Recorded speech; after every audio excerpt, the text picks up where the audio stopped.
Alright, this is day 1 of financial literacy. You should have already copied these notes onto the left side of page 19. So when you open it and you have page 19 on the right, this is your left side page. Okay. So day 1 of financial literacy, we're going to cover a couple things like credit cards, debit cards, balancing a budget, and what credit does to your finances. So 6.14b covers credit versus debit cards. So the current money you have, that is all kept in a debit card. Okay? So debit is money you currently have. So if I get paid $200, put it in the bank, that is attached to my debit card. It is my money. Okay? Current. Similar to a loan, you use a credit card to use a credit card company's money. When you use that card, then you pay the company back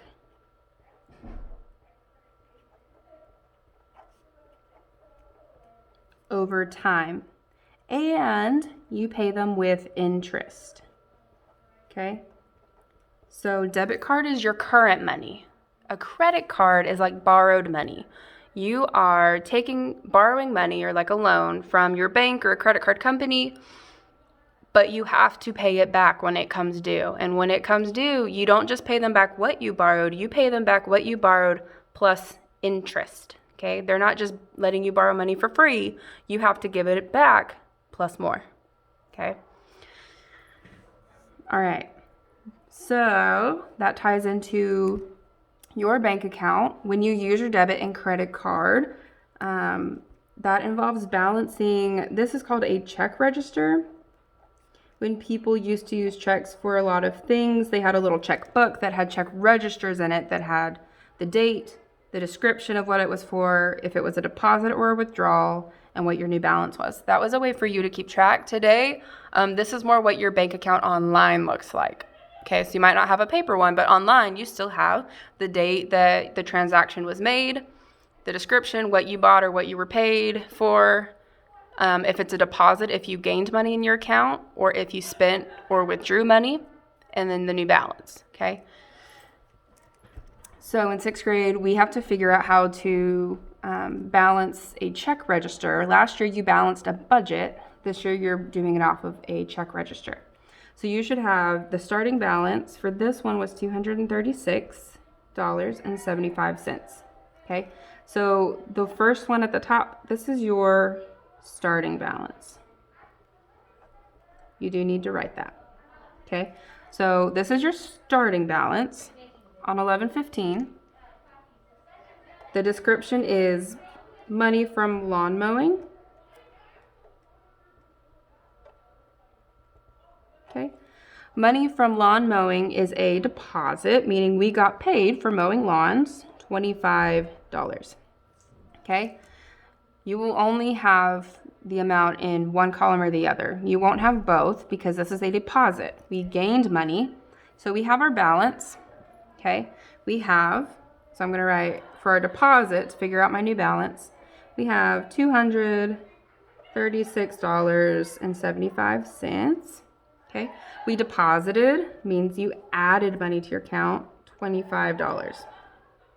Okay, so to find your new balance after this transaction happens, I need to add the money that I put in my account. Okay, so 5 plus 0 is 5, 7 plus 0 is 7, bring down your decimal. 6 plus 5 is 11, 3 plus 2 is 5 plus 1 is 6, bring down that 2. Okay, so our new balance, after I put in the money I earned, is $261.75. All right, 11/16, you went to a beauty salon. Fancy you. Okay. You weren't paid for going. Oh, that's beauty salon. Whoops. You spent money, okay, whether you got a haircut or nails done, I don't know. Okay, you spent $28.29 at the beauty salon. So that money is coming out of your account. It's a withdrawal. That means you lose it. So withdrawal, we have our new balance. Okay, because this is what I had before I went. And this is money I'm losing because I spent it. So I'm going to subtract $28.29. Okay. 5 is smaller than 9, so I need to borrow a 10. So now it's 15. 15 minus 9 is 6. I guess I can write that a little bigger. 6 minus 2 is 4. 1 minus 8 would give me a negative. That's not how we do these. So I'm going to borrow 5. Now that's an 11 because I added a 10 to an already previous 1. That gives me 11. 11 minus 8 is 3. 5 minus 2 is 3. And then drop down that other 2. Since we're just subtracting, I'll just drop my decimal. Okay, so my new balance is $233.46. $233.46. All right, lastly, we're going to transfer some money to savings. Okay.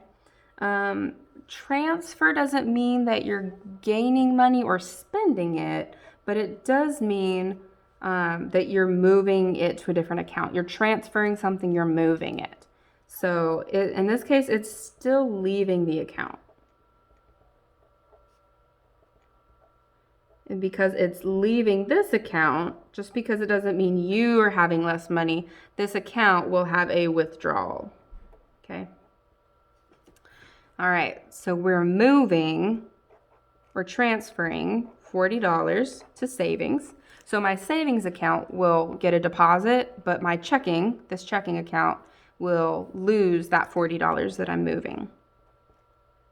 Oh, nope, not writing a balance. Okay, it's losing 40. So withdrawal again, I need to take my previous balance to $33.46 minus that $40. Okay, 6 minus 0 is 6, 4 minus 0 is 4, drop the decimal, 3 minus 0 is 3, 3 minus 4, need to borrow, that's now a 1, this is now 13, minus 4 is 9, and drop the 1. So now we have 193.46, okay, and that's the end of our transactions for this register. So this is our new balance, okay. So if you were to open up your register today and you see all these balances, what you currently have is this most recent one down at the bottom. All right? Okay. Debit and credit cards. Debit means your money. Credit means you're borrowing and you'll have to pay it back later with interest. Sorry. Okay. Balancing a check register, decide if what you're spending is a deposit or a withdrawal. Okay, if it's a deposit, you need to add it to the previous balance. If it's a withdrawal, you need to subtract it from the previous balance. Okay. Lastly, we're going to talk about how using your credit card and how credit affects your finances. So using credit cards, do a couple things. They give you a credit history. Okay. A credit history, thinking about history, that means past, right? So it's information about how you have in the past managed your money. So managed money and paid bills and loans, okay? So a credit history means this is your past credit, okay? How you managed your money, how you paid your bills, if you paid them on time, and how you managed your loans. Did you pay them on time? Did you have enough? Did you borrow too much? All of those things. Okay, so this is your past information about your credit and history. All right. After that, you also get a credit report. Okay, a credit report is all the compiled information from your credit history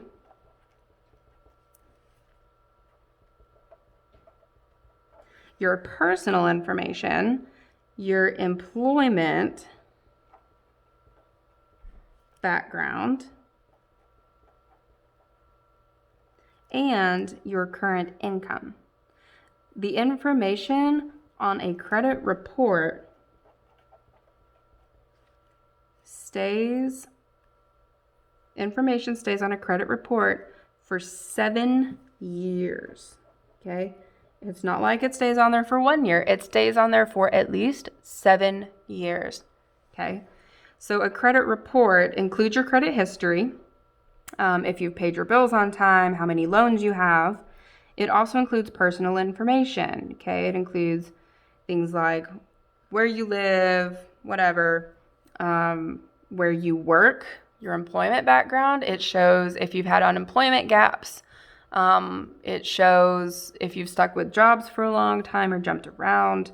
It shows your current income, okay? A credit report is something that companies pull when they're deciding whether or not to lend you money. So it's everything they need to know. Do you pay your bills on time? Yes? Okay, maybe I'll lend them money. No, they haven't paid their bills on time? Then no, I don't think I want to lend them money. Okay, credit reports contain all the information that they would need to decide whether or not you're trustworthy with your money. Your employment background. So if you haven't had a job, or if you currently don't have a job, then most people wouldn't feel comfortable lending you money because you wouldn't have a way to pay it back, okay, in your current income. If you asked to borrow a large sum, but your income doesn't match that, you wouldn't be able to pay it back quickly, okay? All of this stays on the report for 7 years, okay? So if you had a bunch of late payments on bills 6 years ago, okay, they can still see that. It doesn't get wiped off until after 7 years. Okay. Lastly, your credit score is your score based off of the credit report. Okay. Do you pay on time? Do you have only a few loans? The more loans you have open, it'll hurt your score. That's saying that you had to borrow money from several different people several times. Okay. That's kind of a bad sign. All right, so it's a score based off of the credit report. The higher the score, the better, okay? So this is one of those things where you get points for good things. You get points for paying your bills back on time. You get points for using credit but being smart about it, not having too much, not getting it over your head, not being late about things, okay? So the higher the score, the better.